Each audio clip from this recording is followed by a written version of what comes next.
Qizlar eng ko'p Nike yiqqan fasonda tashlab beraman degandim sizlarga. Buni beldan pastini oldim 33 sm. Tepasi bo'ladi 32 sm kamroq qilib oldim. Chunki 1 sm chokaga kiradi. Shuning uchun 32 sm kamroq qilib 100 sm da o'lchadim.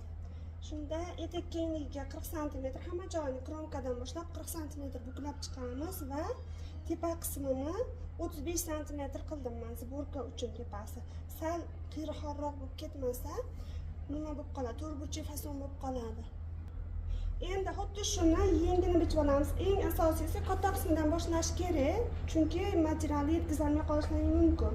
Hozir buni eniga emas, bunaqa uzunligiga kromkasiga qilib, mana kromkasi, mana tushunishlaring uchun bu yelka qismi, bu yengni uch qismi, o'rta tomoni. Bunaqasiga buklab oldimda ikkita qavat bu, ikkita yeng mana. Ikkita qavat bo'lib 50 sm bukladim. Yengni uchini mana 20 sm buklayapman. 20 sm buklagan bo'lsam, buni nimaga bunaqa uchburchak oldim? Buni qaytarganlaringda maneti tortib qolmaydi. Ichida material kam bo'lib qolmasligi uchun maneti nechi bo'lsa, mana tepa tomoni, rezinka tomoni, bukiladigan tomoni nechi bo'ladigan bo'lsa, xuddi o'shancha qilib olsalaring ishlaring akkuratni chiqadi.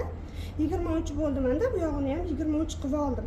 Shunda ishlaring chiroyli, akkuratni chiqadi. Buni bundoq qilib tikib olib turib, orasiga rezinka o'tkazib yuboraman, shunda tortishib qolmaydi, chiroyli bo'lib turadi. Qizlar tepa qismini faqat bir tomonini bichib olyapman, bir tomonini yo atni tomon bichaman yoki o'zidan bichaman. Endi ko'ramiz, lozimi chiqarish bo'lyapti. Shunda mana qaranglar. 20 sm bukladim. Bu yelka hisobida tekis bo'ladi, yengli hisobida ko'krak kirib ketadi o'sha yerga. Shunda mana 8 sm oldi ochiqligiga kirdim.